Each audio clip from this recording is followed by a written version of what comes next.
So even this whole time that we've been recording these podcast episodes, you've been able to hear my breathing. I can hear everything. I really don't like that. It's the job of the sound engineer, though. I'm never listening back to these. Okay. But I mean, less of me breathing, more of Mariah mouth trumpet. Give us one last intro trumpet. Gotta be the best one. Okay. Very nice. Thank you. Welcome to our final episode. I'm gonna cry. I know, of al-Andalus at the intersection of music and myth.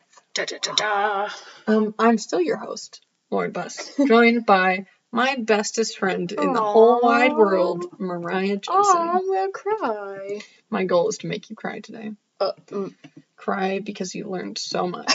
Your brain is exploding. Cry because I have no choice. I'm just kidding. I'm just kidding.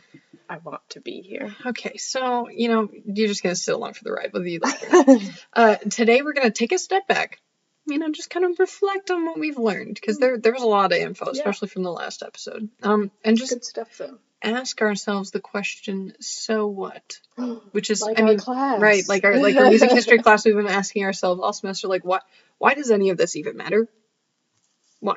I'm not a musicologist. You're probably not a musicologist. If you are, please don't judge me, because this is my first shot at musicology. But first, before we do any of that. But first. I failed last time. What? I forgot the shout-outs. I know, that's like your biggest creative contribution to this project, and I'm really sorry. So, that's okay, I didn't realize. Do you want to give 2 shout-outs today? Sure.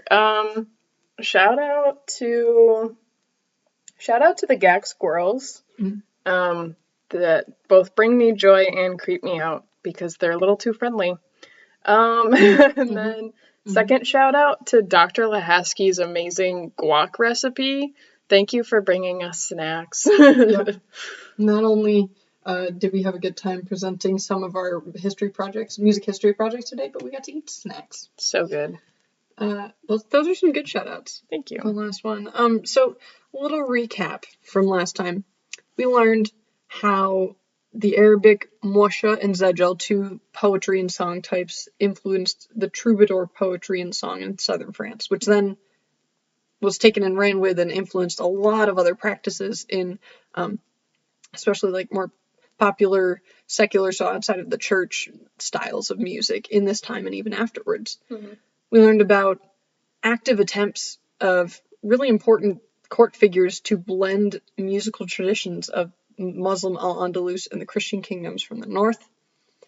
We learned about the presence of Muslim musicians in Christian courts following the Reconquest, and how, that music was, even after the people were pushed out of the area, a lot of their music was still there. And then we also learned about that the Muslim musicians in al-Andalus changed the way the bowed lute was played, going from vertical to horizontal on the shoulder, like the violin today, violin and viola, and like that's where we get that practice from.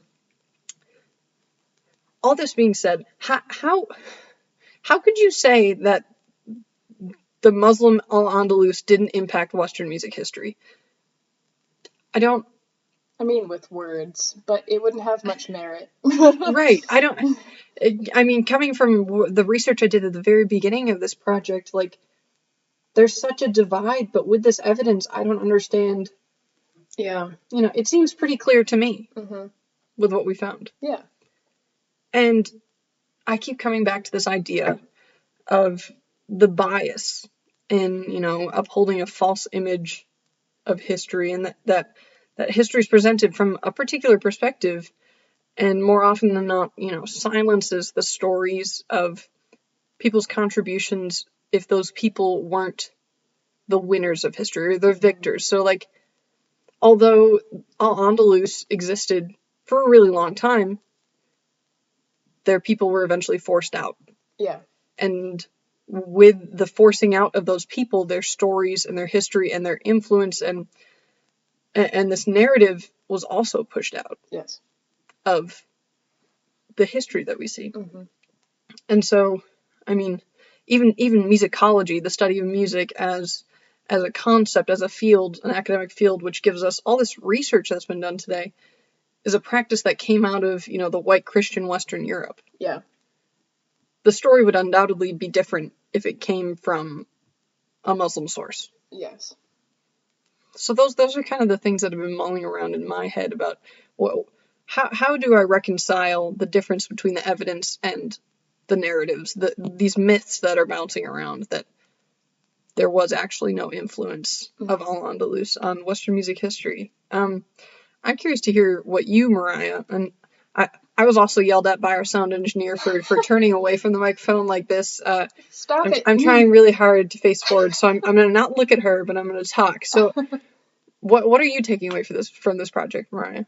I mean, similar to what you were saying, just looking at how the different perspectives that we receive historical information has a massive impact on the kind of information that we receive. Mm-hmm. And I've found that in my own project as well, like coming from the perspective of, women in convents, their story will sound very different from the perspective of the men in power over them. Mm-hmm. So hearing about al-Andalus and how that is a very significant portion of music history in general, but also as a part of Western music history. Like you were saying, like it's modern day Spain, and we don't often talk about any of it as part of like the European tradition, even though it very much is. It is. I know, Spain is in Europe. Right. So just the concepts that you've been talking about just reinforce my understanding of what you've been talking about, the concept of victors and losers, and how, we get a lot of our quote unquote facts from the victors, but who's being left out of the story? Whose perspective aren't we getting? Which is something we've explored a lot in this class and this project. So. Absolutely. Yeah, and that leads me to kind of what are our next steps, like moving forward? Like, what can we learn from this? What do I do with this information? Right. I have so much in my brain, but what now? Right. So I think it's just really important for us to always, ask ourselves the question when we're presented with information, whether it's historical or even present day information, to really dive into who is telling this story and who's being left out, like you were saying, and then how can we find actually other sources that are telling the same story but from a different angle, and use those different sources to get a 365-degree view, because it is impossible to present information without some sort of bias, because there's no one perspective that knows everything. Right. And even if we were robots, we would be programmed by somebody who has bias, so then we as a robot would have bias. Nothing is biased. Don't delve down into like robots taking over the world. I can't handle it. I didn't say anything about them taking over the world. You brought that up. But while we're on the subject, no, I'm just kidding. So it really comes down to, taking your topic and trying to find different perspectives about that topic, or even about, current events today, getting sources of information from different areas, because everyone's going to have bias, but trying to piece things together with many different lenses in mind can help you better understand reality and parse it out from myth and biased perspective. Yeah. And things like that. And I've also been connecting this idea a lot personally to like work in social justice. Yeah. Because it's all about becoming more aware of how certain voices and peoples are silenced on the basis of identity. Like it all, like you were talking about, ties into the power dynamics within our society, and those victors more often than not have some sort of social identity privilege that gives them more power than the other people we're talking about who've been silenced. So that's definitely coming into that work for me too, personally. Yeah. Very important. Any other last takeaways, Mariah? This was fun. I enjoyed it. This was fun. Learning about something that I feel like we should learn about, but is nowhere near our textbook. Right. Right. Like, I don't know. It's very interesting and thought-provoking and fun to do with friends. So for all you listeners out there, do some research. Find a topic you don't know about and see what you find, because that'd be fun. Then talk about it with other people. Yeah. No, I've certainly learned that I should go into this professionally. I think this is a potential career option. Yeah, you know, I could just switch it up right now. It's never too late. No, but it's been an incredible journey. With you, Mariah, going through all of this evidence and, you know, being little detectives through time and across the globe. And well, you told me I was Sherlock and Holmes, so I don't know. You're both detectives.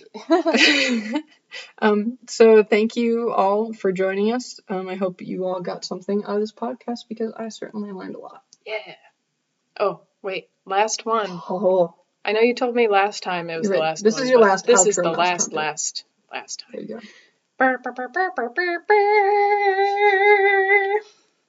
It's good every time. Goodbye. Bye.